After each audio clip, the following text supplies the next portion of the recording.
आके मुझे ये बता दीजिए, मेरी पुत्री इस समय कहाँ है, किस हाल में है वो? इसका भान मुझे भी नहीं है। मैं स्वयं नहीं जानता ऋषिमृग को। मात्र इतना निश्चित है कि इस समय मेरी भार्गवी जहां भी है, उस स्थान से मेरा संबंध अब सदा सदा के लिए जुड़ जाएगा। सबके समक्ष खुलकर ये कह कर आई कि मैं कभी भी किसी से भी शारीरिक रूप से विवाह करूंगी ही नहीं, करूंगी ही नहीं, करूंगी ही नहीं, क्योंकि मेरा विवाह मन से श्रीनिवास के साथ हो चुका है। इसलिए आज मैं आपके समक्ष एक प्रतिज्ञा लेती हूँ, एक प्रतिज्ञा लेती हूँ।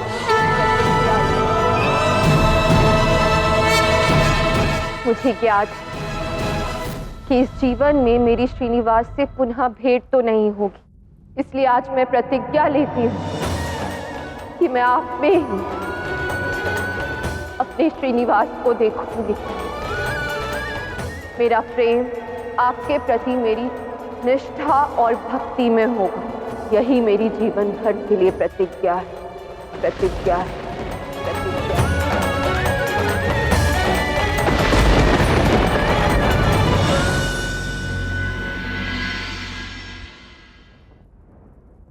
कहते हैं कि महादेव के समक्ष प्रतिदिन दीपक जलाने से कभी ना कभी तुम्हारी प्रार्थना तक पहुंच ही जाती है। अब चाहे कुछ भी हो जाए श्रीनिवास, मुझे आपका प्रेम पाने के लिए चाहे जो कुछ भी करना पड़े, मैं वो सब करूंगी। और मुझे पूर्ण विश्वास है कि एक ना एक दिन आप भी अवश्य ही मुझसे प्रेम करने लगेंगे।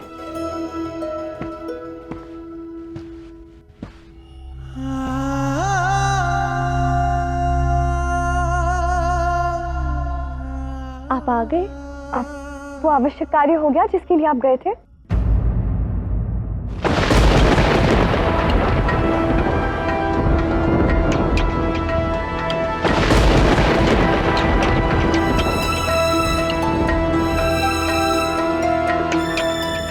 वो कार्य अधूरा रह गया पद्मावती। कोई बात नहीं, मुझे विश्वास है कि आप अवश्य उसे पूर्ण कर लेंगे। वैसे एक बात कहूं, मुझे तो अब भी ये सब कुछ एक स्वप्न की भांति लग रहा है। आप मेरे साथ हैं मेरे कक्ष में, और वो भी मेरे गुरु के रूप में नहीं, अपितु मेरे पति के रूप में। मुझे तो विश्वास ही नहीं हो रहा है। मुझे भी विश्वास नहीं हो रहा कि आज हम पति पत्नी हैं पद्मावती। विश्वास नहीं हो रहा कि तू यही सत्य है। मुझसे अधिक भाग्यशाली तो इस संसार में और कोई हो ही नहीं सकता श्रीनिवास। जिस व्यक्ति से मैंने प्रेम किया, पूर्ण हृदय से प्रेम किया, आज वो मेरे साथ है। उसी से मेरा विवाह हुआ है। आपसे विवाह करना ये मेरे जीवन का सबसे प्रसन्नता भरा अवसर है श्रीनिवास।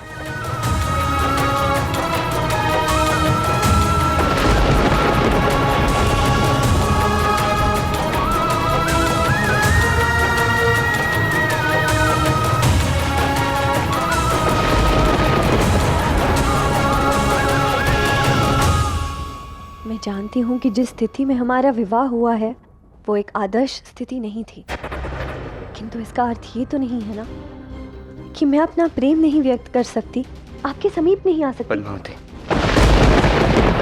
जो कुछ भी हुआ है बहुत शीघ्र गति से हुआ है।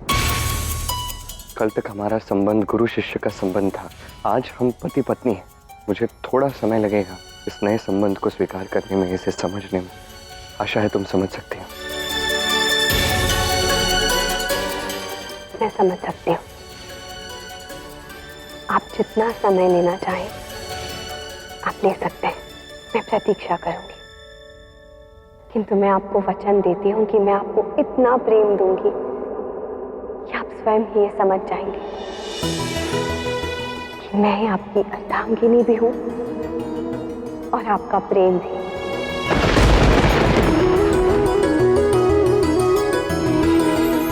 और मैं ये सब कुछ हमारे मध्य एक अंतर रखकर ही करूंगी। पूर्ण मन से आपकी सेवा करूंगी मैं श्रीनिवास। बड़ा ही कठिन मार्ग नहीं चुना है तुमने अपने लिए। यदि मार्ग सरल हो तो लक्ष्य पाने का आनंद ही क्या। और क्या केवल भार्गवी को ही अधिकार है कि वो अपना मार्ग चुन सकती है? क्या मैं अपने मार्ग का चयन नहीं कर सकती? कर सकती हो, किंतु एक बात स्मरण रखना पद्मावती, प्रेम देना, प्रेम करना फिर भी सरल है, किंतु प्रेम पाना वो सबसे अधिक कठिन है पद्मावती।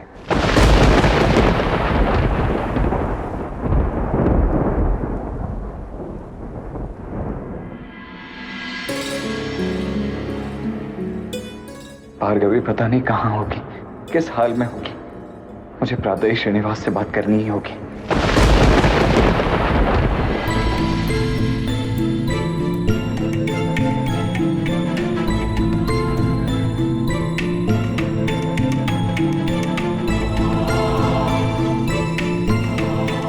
इसकी कोई आवश्यकता नहीं है। अर्धांगिनी हूं मैं आपकी। प्रेम का अधिकार ना सही, आपकी सेवा करने का अधिकार तो है ना। पद्मावती, मेरे लिए प्रेम का तात्पर्य इसमें एक समानता का भाव होना चाहिए। प्रेम हो, विवाह हो, इसमें कोई किसी से ऊपर के स्थान पर नहीं होता। न पति कभी पत्नी से ऊपर के स्थान पर होता है, न पत्नी कभी पति का। दोनों के हृदय में एक दूसरे के लिए सम्मान होना चाहिए और समान होना चाहिए। तुम मेरी सेवा तब करना जब मुझे अपनी सेवा करने का अवसर तुम दे सको। बोलो, क्या तुम्हारे पांव दबाकर तुम्हारी सेवा करने का अवसर तुम मुझे दे सकती हो? नहीं श्रीनिवास, ये आप कैसी बातें कर रहे हैं? मैं अपने पैर आपसे कैसे दबा सकती हूँ? भी बहुत कुछ है प्रेम के विषय में जो तुम्हें समझना शेष है। और पद्मावती, जिस दिवस तुम प्रेम को पूर्ण रूप से समझ जाओगे उस दिवस तुम समझोगे भार्गवी के प्रति मेरा प्रेम क्या है।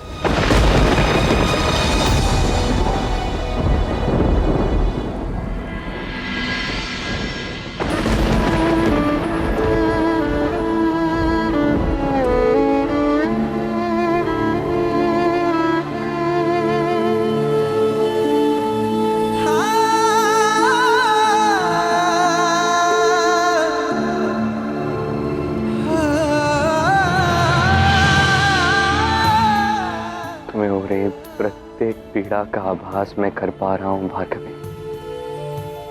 तुमने अत्यंत कठिन मार्ग चुना है और उस मार्ग पे चलना तुम्हारा अधिकार है। तो हर परिस्थिति में तुम्हारे साथ बने रहना मेरा कर्तव्य है।